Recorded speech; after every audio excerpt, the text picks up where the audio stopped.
Hello everyone. We'll try to resume this class of application of Eurocode 7 to retaining wall. I think this video will be the last one for this chapter number 1. Okay, chapter number 1 in general. So the last point of this chapter is limit state to be checked. What are the limit state we need to check for this retaining wall? So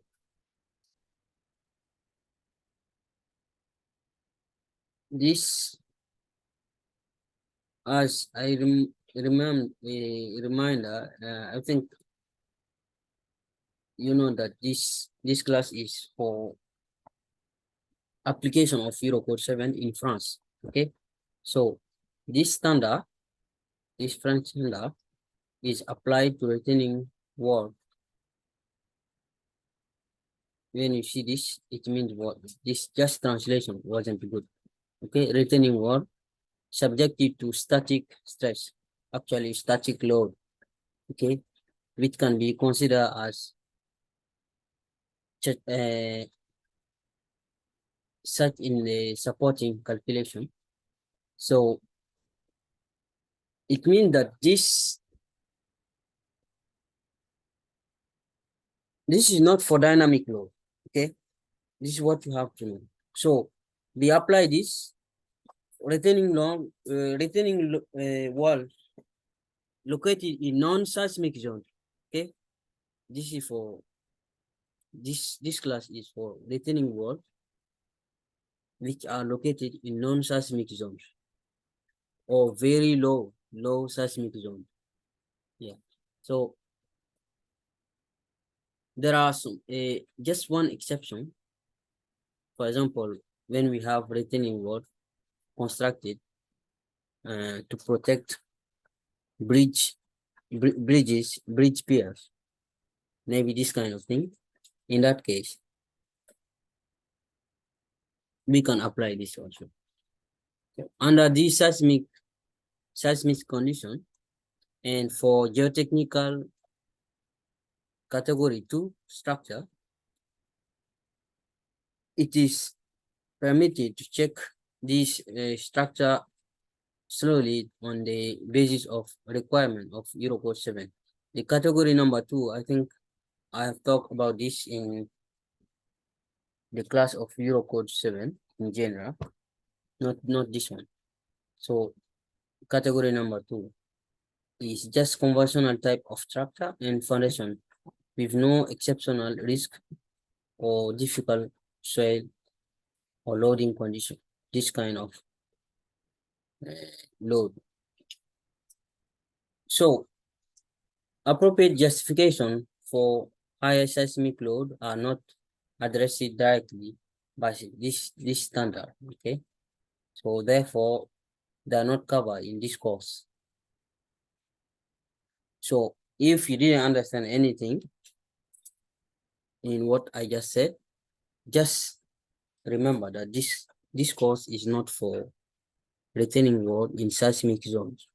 For seismic zones, we need to apply this French norm in Eurocode 1998 and 5.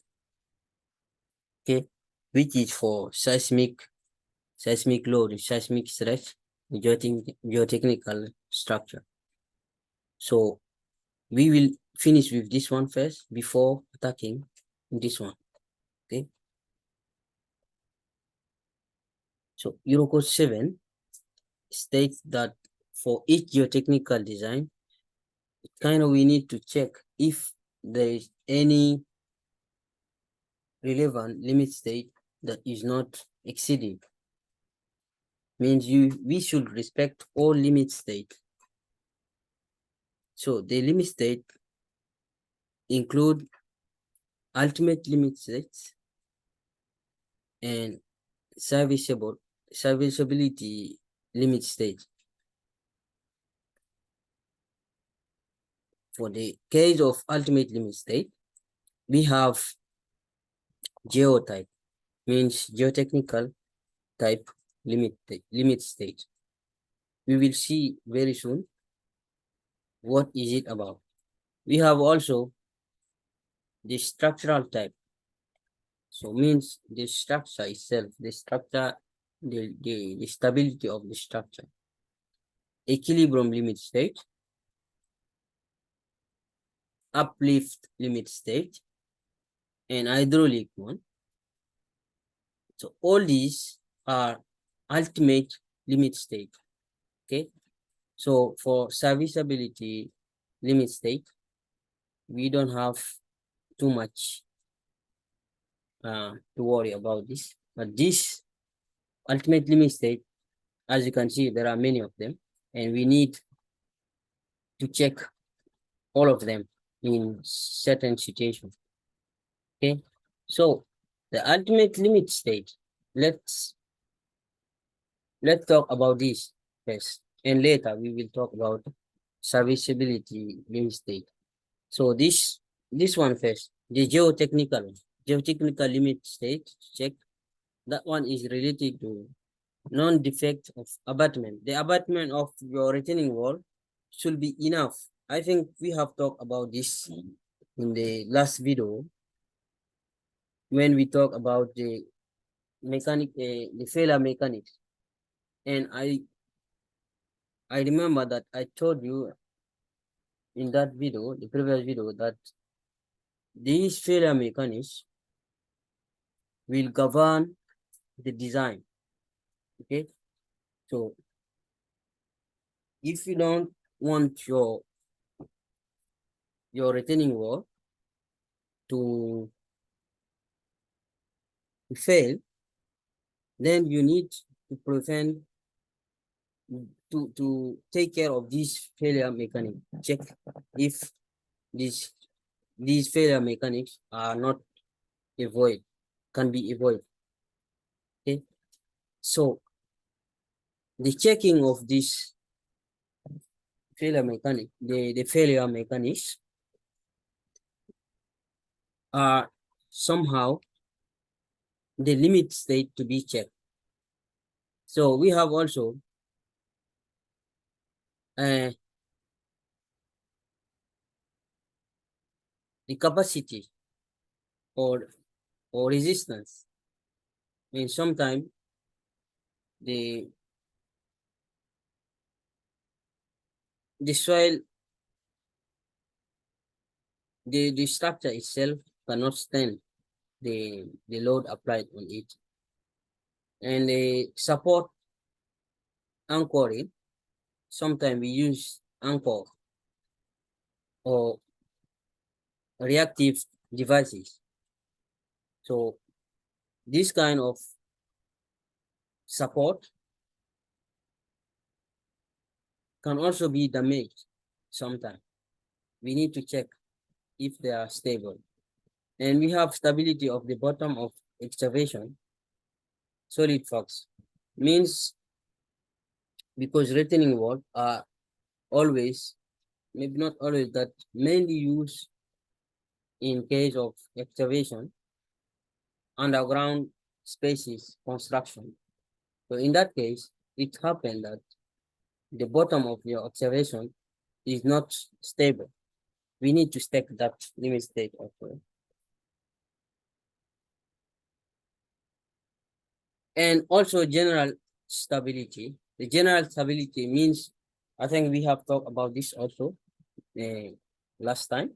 General stability means the whole soil, the whole slope, for example, can be wiped away.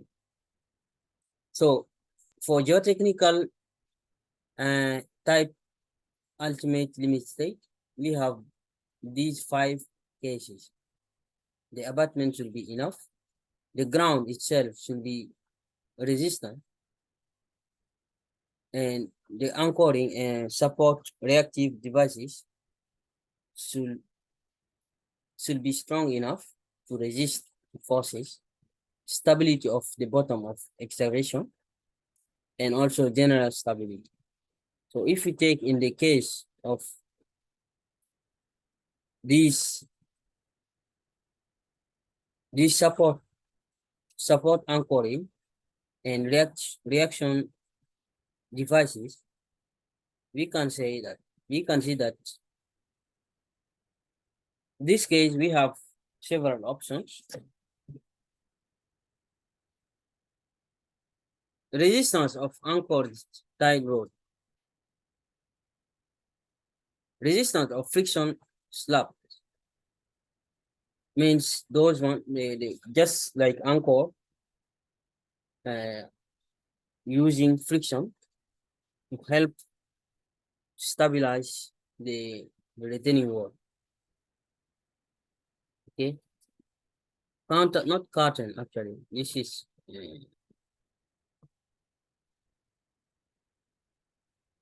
sheet pile actually. Sheet sheet pile retaining wall made by sheet pile. When you see this, the translation is making this like this. So counter retaining wall, sheet pile stopper. We will see in detail what each of them is meaning. Stability of anchor blocks and interaction between anchor and blocks. Okay, we have talked about this one also last time. Now, if we take the structural one, ultimate limit state, structure type, we have to check the structural strength, the strength of anchoring device, and bearing, including girders. So it means, for example, sometimes the retaining wall itself is not strong enough. The bending resistance is not strong enough to retain the soil, for example, the ground, or the anchors used to help the retaining wall. Those anchors can also fade. And then we have the uplift one.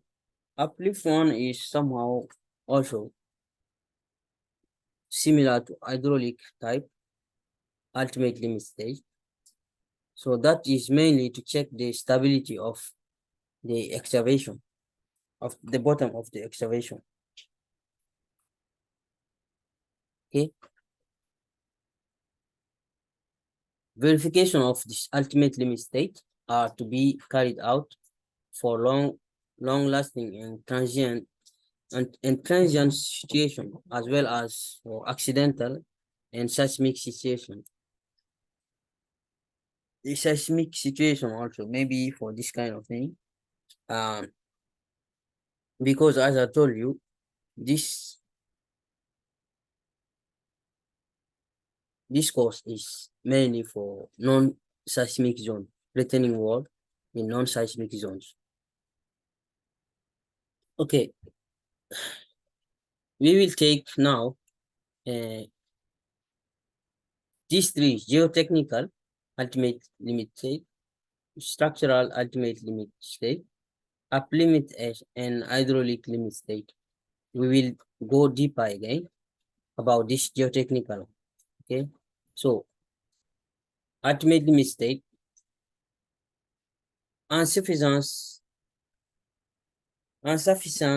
ground resistance. Sometimes the ground resistance is not enough to stand against the forces acting on the retaining wall. So this one is classified in geotechnical type ultimate limit state. Okay. The abutment, deficiency of abutment, something like this. So this length, the length in the ground is not long enough, and it can cause the failure of your retaining wall. So the ruin or the failure of retaining wall, if you see screen, it means retaining wall. Okay, the translation was not good. The ruin or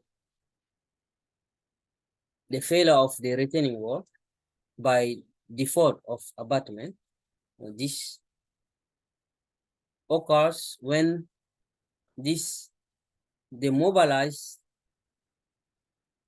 the demand in here, this abutment is higher than the available one. Direct meaning is like this. So if the demand exceeds the amount of strength of this soil, that exists on this, then we might have failure. Okay. So the failure mechanism observed depend on the type of retaining wall. Again, this, if you see screen here, it means retaining wall. Okay.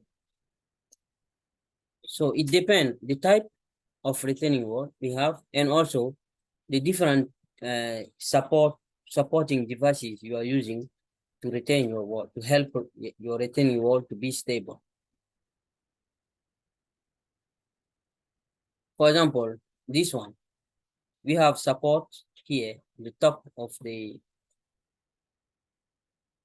retaining wall. In that case, you will see that the failure will happen here. So the rotation will happen around this. Okay, this one, on the contrary, the support is down, it deep down here.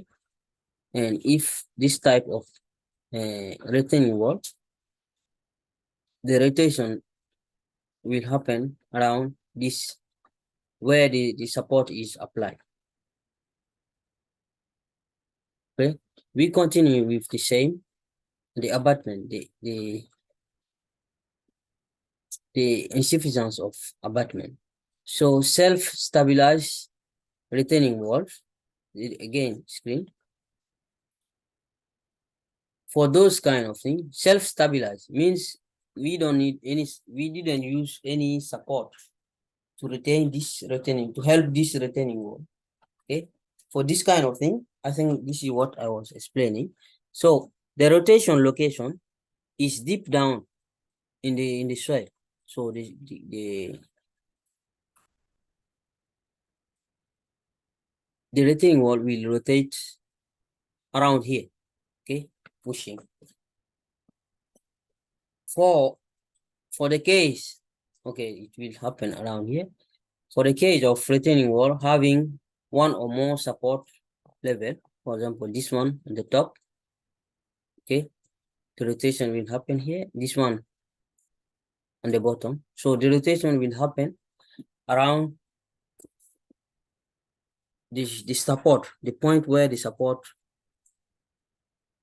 is done. Okay, so for this kind of thing, we have two types. Head one, support at the head, okay, rotation here, and support at the bottom, the foot. So we still stay here.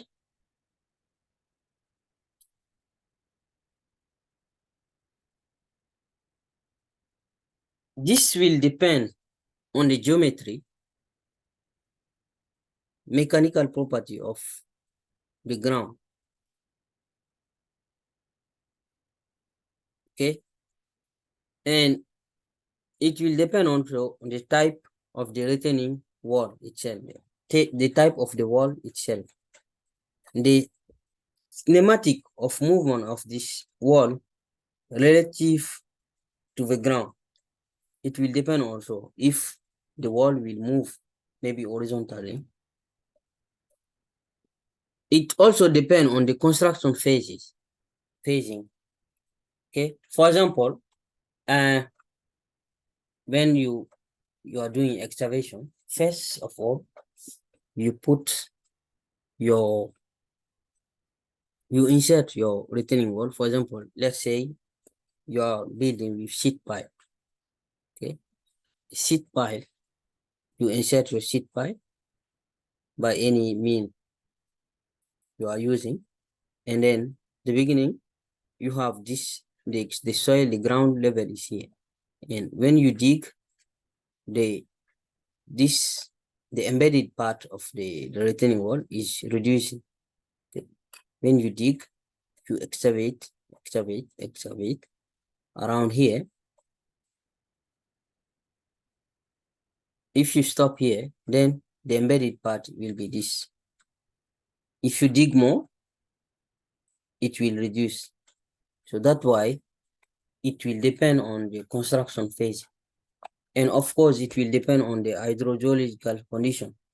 If there is water or no water.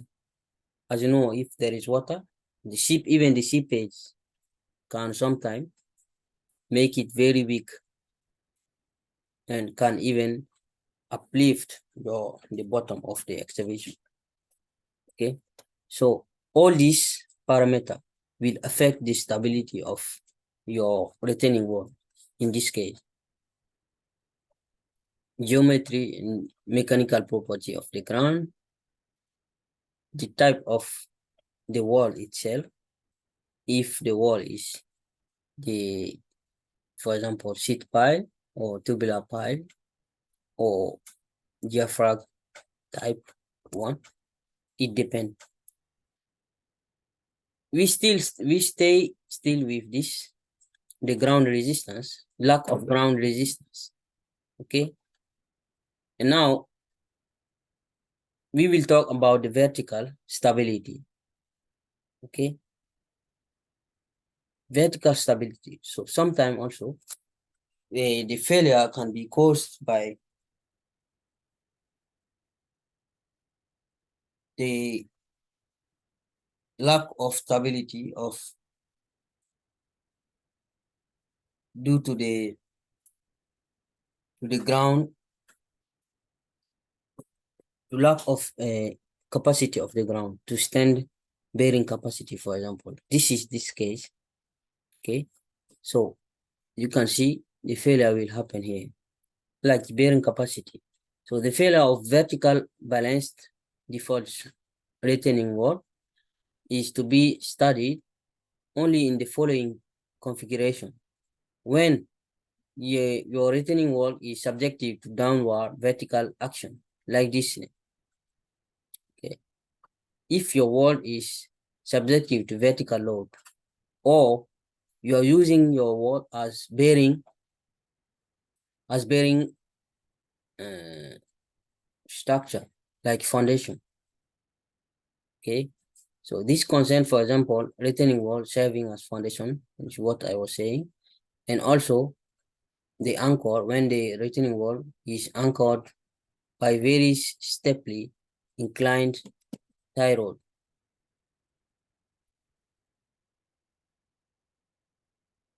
Okay, in the case of wall subjective to upward vertical action instead of down, it may be subjective to upward force. The rupture, the failure by tearing off, pulling out, if it is subjective to upward force. This risk to also to ruin concern, for example, retaining wall embedded in the foundation, rough, subjective to uplift of hydraulic origin. The uplift when the seepage water, it stays still on the lack of ground resistance. Geotechnical type. Now we will talk about the mechanical instability of the bottom of the excavation. So something like that. We have explained that in detail in the previous video as well. So this excavation is here. So if you have water here, you might have seepage from this side to this side because the water level is higher here. So that might damage or completely uplift the bottom of your excavation. And if this part fail, then you will not have the embedded part will be shorter. So eventually your wall will rotate and fail. So this mechanism of instability concern short-term fine soil or loose soil subjective to flow. Loose soil also, say the soil itself can be subjective to flow. That was the end for geotechnical type for ultimate limit state. Now let's talk about, I think we have still more, not the end actually. Still the ground, the rupture of the ground around the support. So this is also, yeah, definitely this also classified as geotechnical type, ultimate limit state, geotechnical type. That is when you have around these supporting devices, okay, it can be tie rod, for example. The ground around those is failing, not ground around the wall itself, directly the wall, but ground around this kind of supporting structures. So this is example of two cases. So the risk of ground failure depend on the type of support. So what type of support we are talking about, okay? So this kind of failure support can be very sudden, and it is therefore necessary to avoid the occurrence of a brutal failure by providing possibility of reducibistic to reducibistic how to say it, distribution, the redistribution of the forces in the event of accidental failure of the one of them. So breakage of the anchor tie rod can occur in many ways, okay?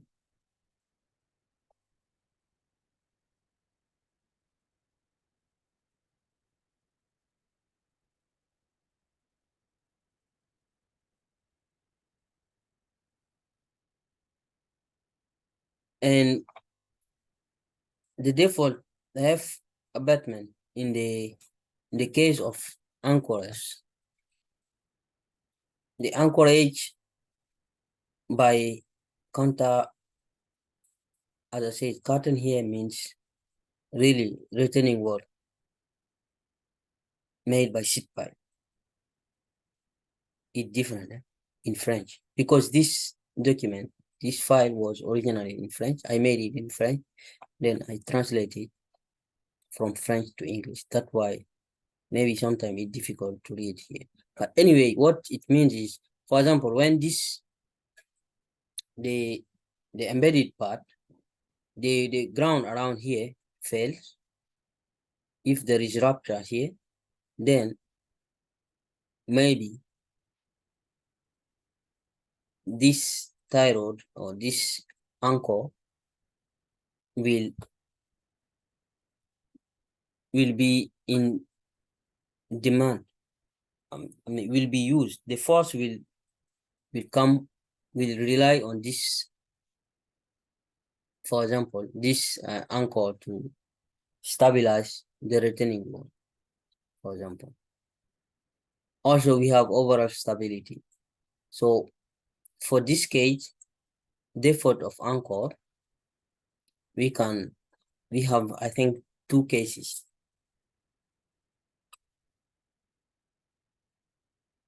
We have tearing in case of anchoring sealed to the ground by sliding in the case of anchoring sealed in the friction slab. If you use the anchor in the friction slab, so it can become loose and then lose the stability.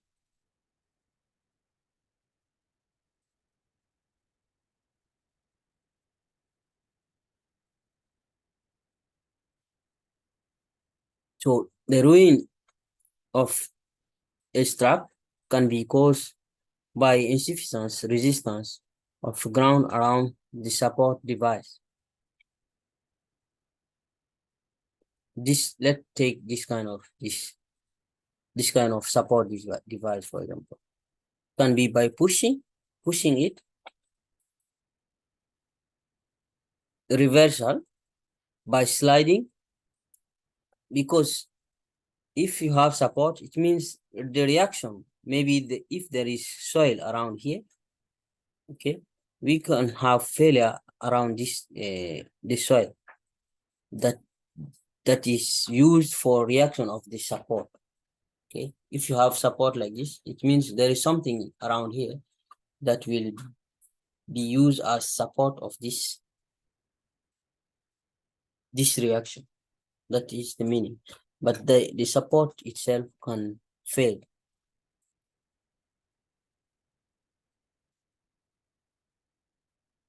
Okay, I think that was the end for geotechnical type of ultimate limit state.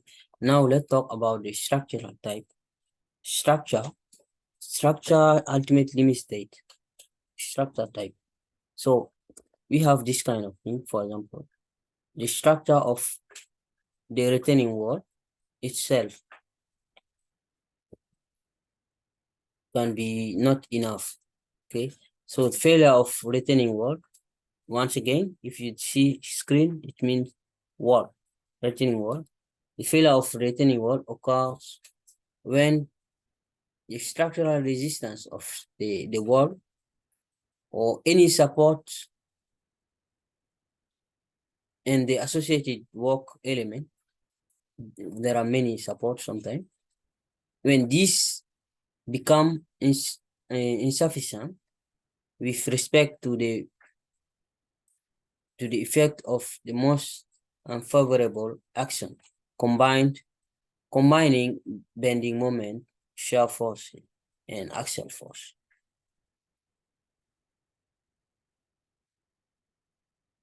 And the structural element of a retaining wall must be verified by calculation. You need to verify if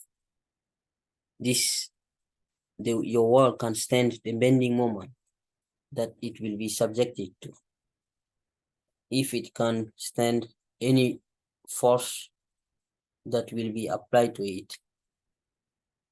So according to the constitution material of the retaining wall, for example, if it is made of the concrete diaphragm wall, then you need to check the strength of the concrete. Okay, if it is made of sheet pile, for example, then you need to check the strength of the sheet pile, means in steel. Okay, that is the meaning.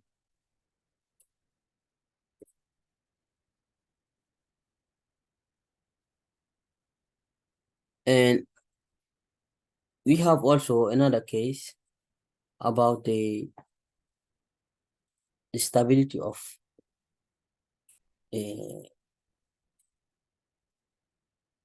because now this one is about the structural strength of the retaining wall. There is also another case about the structural strength of the supporting devices and the anchors. So instability of hydraulic origin at the bottom of excavation, this kind of thing. So you can see that this can be, this one is another ultimate limit state, hydraulic one. So failure of the bottom of excavation due to hydraulic condition can occur in the three following ways. We have global hydraulic uplift of the ground. In that case, everything globally, it will go up, okay, at the bottom of the excavation under the effect of uplift. We have also local hydraulic uplift or cancellation of effective stress.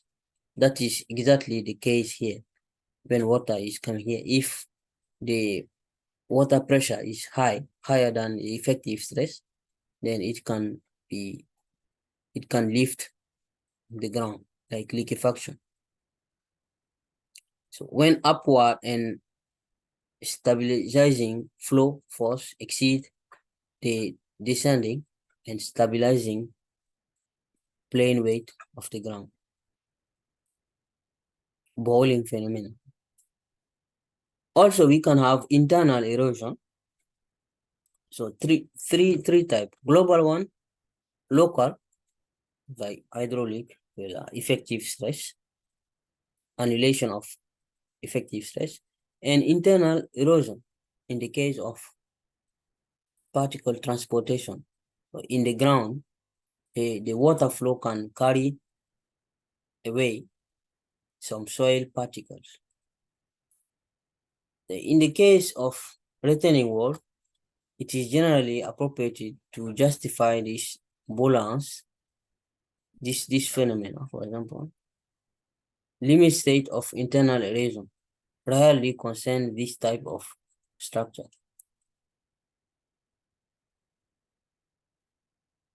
Now we go to the general stability.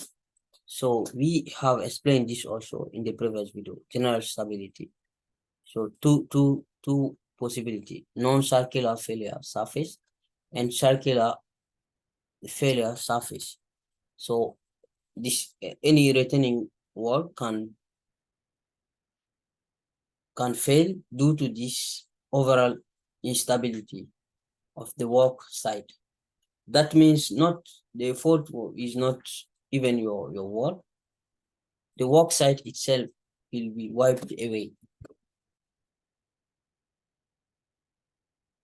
Now let's talk about service or serviceability limit state. So that one, serviceability limit state. These are to be carried out for long-lasting and transient design situation of characteristic combination,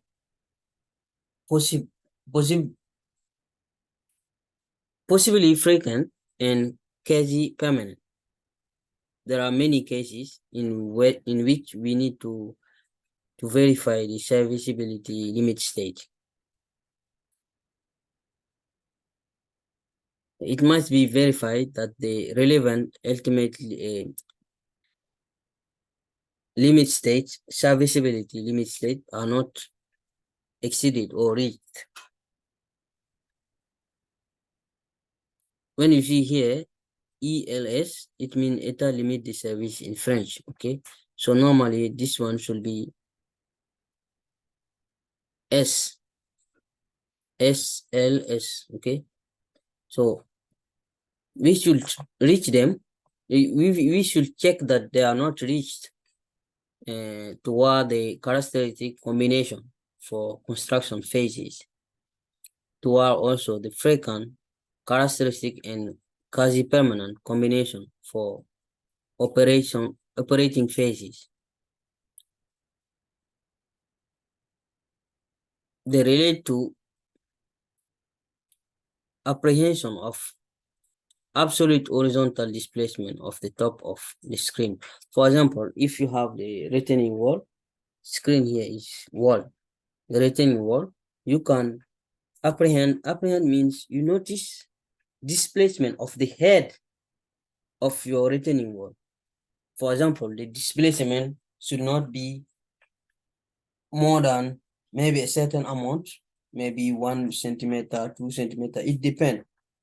Okay, it depends on the constant you have used in the beginning.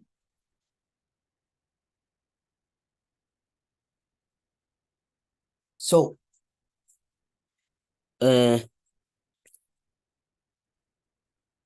that is to apprehend the apprehension of this absolute horizontal displacement of the top of the wall to be supplemented if necessary by other element. Okay, settling back of the building. So the limitation of vertical forces to the fraction of the creep load in compression of or in tension in the case of the wall subjected to vertical load. All these cases, this is how we can verify if the serviceability limit state is not reached. Okay. Also, the tie rod, we can check if limiting the service effort in the anchored tie rod. Okay. So this is how we can control this serviceability limit state. The verification of admissibility of forces with respect to the structure of the entire wall, retaining wall, in the case of reinforced concrete screen. So check if there is no displacement, the head of your retaining wall. Check if you have limited forces that are acting on your structure, especially vertically loaded one. Check if the effort of service when you are using the structure, if the effort are limited in the tie rod, the anchored tie rod. And also verify if the forces are admissible with respect to the structure. The forces acting on the structure, are those forces acceptable on the retaining wall, the entire retaining wall. In the case of concrete, if your wall is made of concrete. So this the serviceability limit state are all summarized in this table. Okay.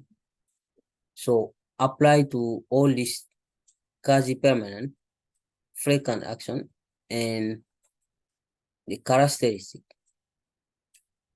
Okay.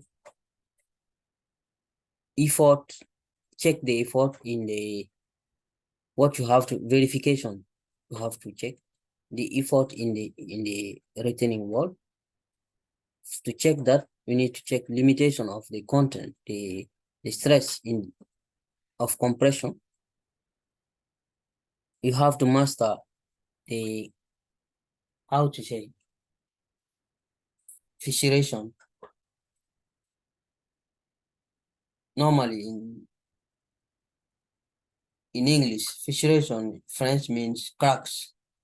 So you have to master these cracks. And also you have to check for displacement. If you can see this is if you have to check or not. For example, displacement of the wall. We were just talking about the displacement of the head of the wall. Okay. And the capacity, bearing capacity, or the resistance of